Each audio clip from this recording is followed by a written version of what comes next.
Dober večer, lepo pozdravljeni v drugem večeru projekcije Upornih muz na Festivalu Mesta žensk. Moje ime je Nataša Petrišin Bašlez in tako kot že prejšnji večer sem tudi zdaj ponovno z Nicole Fernandez Ferrer, s katero bova predstavili nocojšnje videe.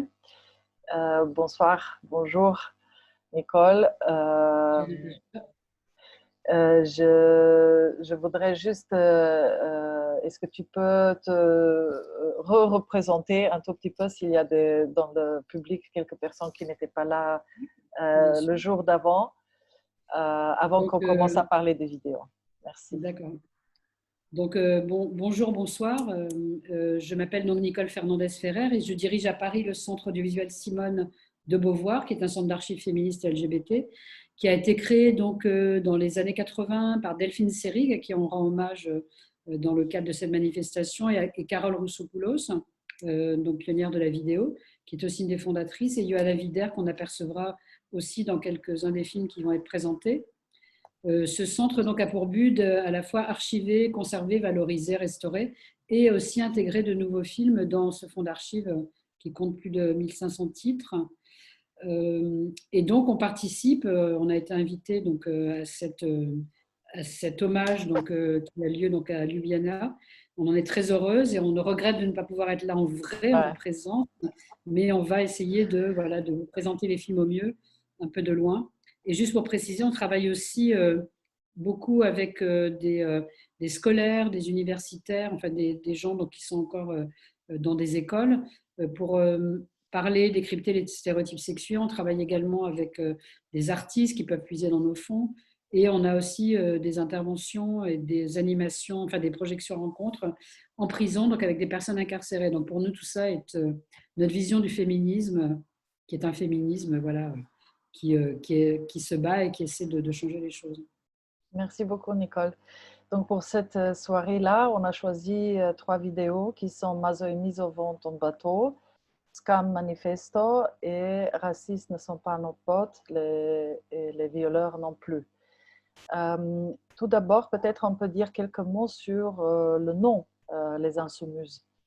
Uporne muze, c'est en fait le nom de ce collectif de 3 femmes qui ont ensuite formé le centre et qui était, selon l'anecdote, suite à une mauvaise prononciation ou une sorte de mot de jeu de mots sur 2 noms qui sont les Insoumises et les Muses. Oui, parce qu'en fait, donc on a les muses, donc qui sont partout en fait les inspiratrices des poètes, des sculpteurs, des écrivains. Donc ces femmes qui sont là pour leur donner de l'inspiration et les conforter. Et les insoumises, qui elles sont des femmes qui ne veulent pas se plier, ou les insoumis d'ailleurs, mais les insoumises, donc qui ne veulent pas se plier aux règles de la société, qui se battent contre ce qui les enserre, ce qui les empêche d'être ce qu'elles veulent. Et donc, le mari de Carole Roussopoulos, donc, qui est grec d'origine, a fait ce petit mélange en français entre les muses et les insoumises. Il a dit les insoumises et tout le monde a trouvé ça génial. Et voilà, de ce petite erreur de prononciation est venu ce nom que ces femmes ont en fait accaparé et pris. Alors elles étaient, c'est pas seulement nos 3 fondatrices, il y avait d'autres femmes en fait au départ aussi qui étaient là. Et elles ont décidé de garder ce nom qui ensuite est devenu aussi les muses s'amusent. Donc c'est beaucoup sur les jeux de mots. D'ailleurs, c'est très présent dans le féminisme en règle générale, de jouer sur les mots et de se trouver des slogans qui font preuve d'humour. Et Maso et Miso, donc ce film Vont en bateau qu'elles ont décidé donc de monter en fait, parce que c'est un véritable montage en 1975. C'est à la suite d'une émission de télévision qui clôturait l'année de la femme, comme l'avait dit que les Nations Unies. Donc on avait déclaré, c'est pas par hasard, il y avait eu tous les mouvements féministes précédemment dans le monde. Et donc l'ONU a des thématiques par année. Une année c'est l'eau, une autre année ça peut être la sauvegarde de la flore. Et là c'était les femmes, enfin ou la femme comme disait l'ONU. Et donc elles ont eu la bonne idée, c'est surtout Delphine qui a eu cette idée d'enregistrer cette émission de la télévision française qui clôturait cette année, et qui était faite avec un animateur de Bernard Pivot qui anime les émissions littéraires. Et donc le titre de l'émission en lui-même déjà est significatif, c'était « L'année de la femme, ouf, c'est fini ». Ça voulait dire qu'on a un peu débarrassé de toutes ces problématiques de femmes et de féministes. Donc, elles ont enregistré cette émission et ensuite elles l'ont détournée, c'est-à-dire qu'elles ont commenté, inséré des plans, des chansons, des mots de façon très artisanale mais très inventive. Et ce film est devenu un film culte et un film qui est aussi entré dans les musées, ce qui est une première pour un film militant féministe, parce qu'il a été reconnu comme une œuvre à part entière de détournement. Et c'est le premier, on peut dire que c'est le premier détournement féministe en vidéo. Et cette vidéo, je sais que par exemple, toi, quand tu fais des ateliers aussi en prison qu'au collège, tu le montres assez souvent. Oui, bien sûr, je montre des extraits donc à des publics assez jeunes, en fait, en collège, en lycée. Et ils apprécient, en fait, et beaucoup de choses les font rire parce qu'on a l'impression que ça va être daté parce que c'est les années 70. En fait, il y a tellement de choses qui sont caricaturales sur les femmes, qui sont dites donc par des grands chefs cuisiniers, des couturiers, des navigateurs, et aussi par la ministre de la Condition féminine de l'époque, Françoise Giroud, qui par ailleurs était une grande journaliste, mais là, n'a pas fait preuve d'un grand féminisme ni d'une grande, on va dire, intelligence dans cette émission. Et donc, en fait, quand on le montre et qu'on donne le contexte de l'époque, c'est un document important d'archives de l'histoire en fait du féminisme et de l'histoire aussi de la vidéo et de l'inventivité de la vidéo. Et c'est justement à la fin de cette vidéo qu'on voit ce petit texte apparaître qui est un peu le texte manifeste, si on veut, de ce collectif de femmes. Donc Mazo Mizo a été aussi, une des co-autrices était aussi la sociologue Nadia Rangar, qui s'est joint. Donc c'était, comme tu as dit, un collectif très ouvert pour eux, mais qui avait cette vocation de comme elles disent dans cette petite texte qu'on lit à la fin de la vidéo, que les femmes vont se pouvoir représenter par elles-mêmes et par la vidéo. C'est Oui, pas parce par qu'elle les livre, médias, c'est pas voilà, par les, surtout pas la par les hommes télévision. maso ou par les femmes miso, mais c'est elles-mêmes. Donc on retrouve, n'est-ce pas, cette vidéo militante en fait. Oui, parce qu'en fait, donc maintenant, évidemment, ça nous paraît un peu décalé parce qu'en dehors de la télévision, on va dire, on est quand même 45, 50 ans après. On a les réseaux sociaux, on a Internet, donc on a beaucoup plus de facilité. On peut filmer soi-même avec son téléphone intelligent. On a plus de facilité à auto-documenter ses propres luttes ou ce qu'on pense. À l'époque, c'était quand même très fermé, donc la télévision était vraiment la voix de l'État, la voix de son maître. Et donc, les femmes ne veulent pas être racontées par cette voix dominante.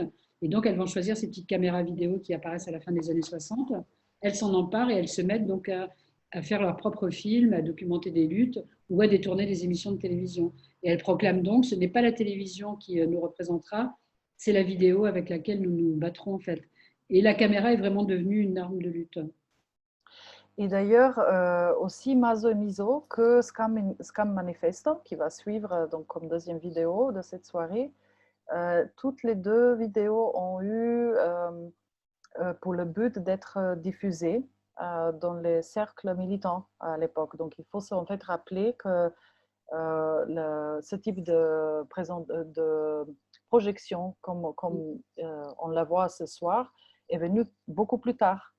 Et Oui, quand bien les sûr. vidéos ont été faites, elles étaient là pour être regardées ensemble au sein des cercles féministes ou d'autres militants.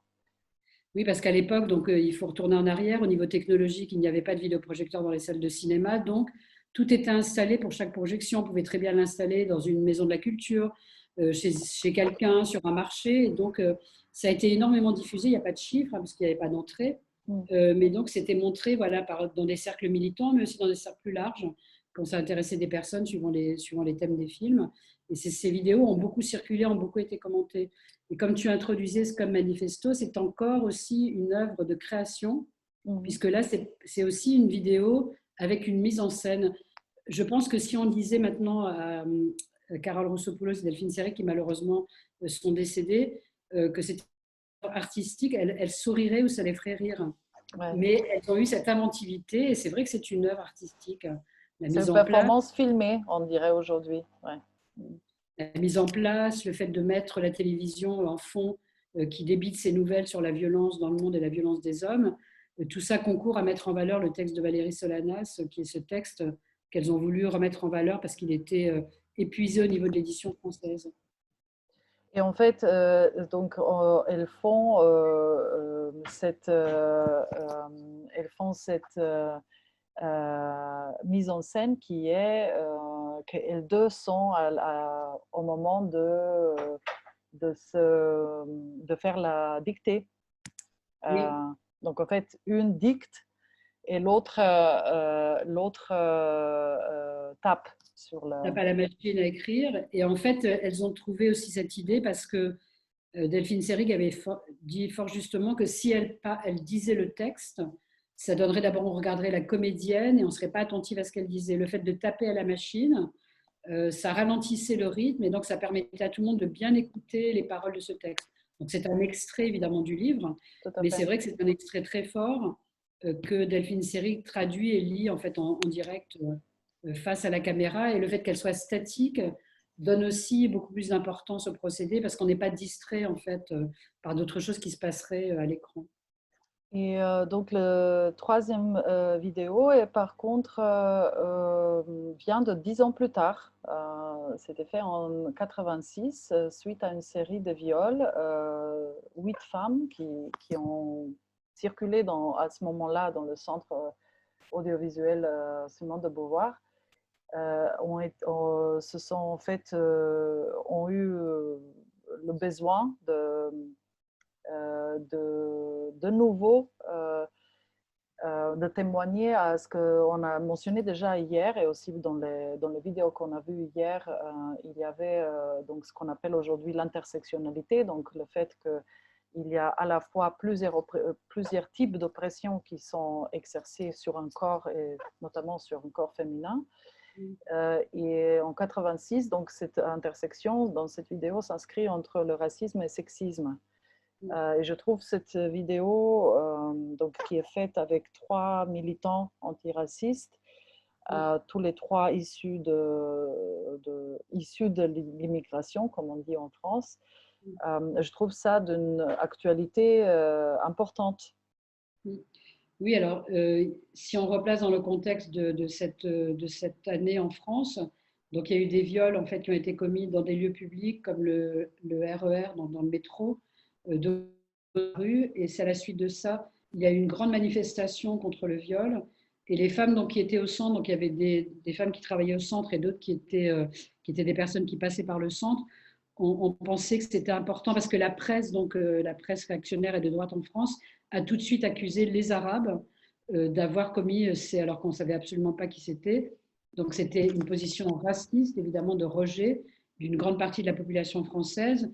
Et donc les personnes qu'elles ont conviées, c'est d'ailleurs l'année de la création du collectif féministe contre le viol, qui se crée à cette époque-là justement pour porter une parole féministe contre les violences et contre le viol. Et parallèlement, donc ces femmes qui travaillent au centre décident de faire venir 3 militants antiracistes, comme tu le disais Natacha, 3 hommes qui sont en fait pas directement issus de l'immigration parce que c'est déjà la deuxième ou troisième génération, qui sont donc des Français d'origine étrangère. Et elles vont donc en fait s'entretenir avec eux justement sur le racisme et le sexisme. Et puis elles disent aussi que c'est aussi très important, en fait, c'est quand même 3 femmes françaises, plutôt franco-françaises, mais pas toutes, qui mènent ces discussions, mais qui sont Ouais. quand même très, Pardon. très disons, très conscientes et réflexives sur leur propre regard, mais aussi le regard de la France en ce moment. Donc, on va te remercier, Nicole, pour être avec nous ainsi, et on va dire une bonne projection à tout le monde. Merci d'être là. Et encore une fois, désolée qu'on n'a pas pu venir sur place. Merci beaucoup. Et bon débat après le film.